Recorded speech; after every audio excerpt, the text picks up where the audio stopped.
তোমাদের কি এই ভিডিওটার কথা মনে ছিল? এই ভিডিওটা কোন ভিডিওটা?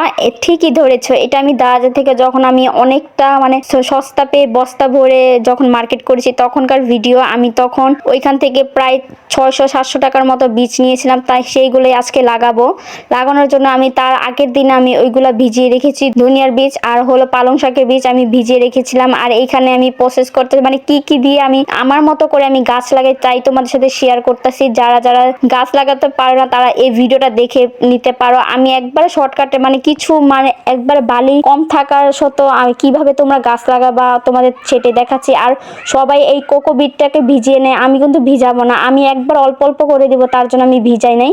আর ফাইনালি আমি সবগুলো খুলে আমি একটা বয়মে ভরে নিয়েছি। আর ভরার পরে এইখানে যেই আমাদের কার্টুন আছে না, ওই কার্টুনটা আমি ভালো করে যেই তলাটা আছে আমি ওই তলাটা দিয়ে দিয়েছি। আর ওইখানে আমি একটা মাটি তৈরি করেছি, এখানে গোবর মাটি, তারপরে লাল মাটি, সাদা মাটি, চাপাতি আর হলো ডিমের খোসা আর হলুদের গুঁড়া আমি দিচ্ছি। এটাই আমার মাটির গোপন ট্রিক। আর এইখানে যেই আমরা সবজি কাটার যে চৌকাগুলো আছে ওইগুলোই আমি দিয়ে দিব। আর এইখানে আমি 1 মুঠ করে কোকো বিট আর 1 মুঠ করে আমি বালি দিয়ে দিচ্ছি। তার উপরে আমি ভালো করে আমি দিয়ে দিব হলুদের গুঁড়া।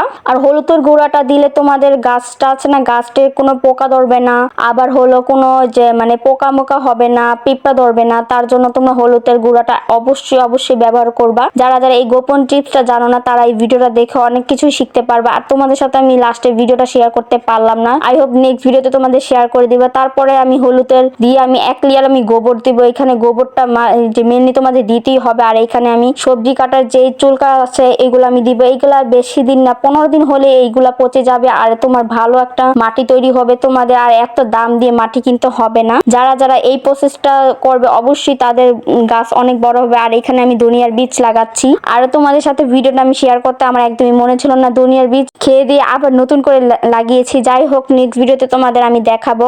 আর এখন আমার থেকে ভিডিও নেই, আমি আবার তোমাদের ভিডিও শেয়ার করবো। আর যারা যারা তোমরা এভাবে গাছ লাগালে তোমরা সারা বছর ধনিয়ার বীজ যে কোনো বীজ তোমরা খেতে পারবা। আর একটু নিয়ে আর এত পরিমাণ মাটি লাগবে না। তাহলে যদি আমাকে যদি ফলো করো ইনশাল্লাহ তোমরা সবাই আমার মতো এমন ভাবে নিজের মতো করে সবাই লাগাতে পারবা। তোমাদের শুধু ধৈর্য দরকার আর পরিশ্রমের দরকার, পরিশ্রম না করলে এমন বাগান হবে না। যাই হোক আজকের ভিডিওটা কেমন হয়েছে সবাই অবশ্যই কমেন্ট করে জানাবা। সবাইকে আল্লাহ হাফেজ।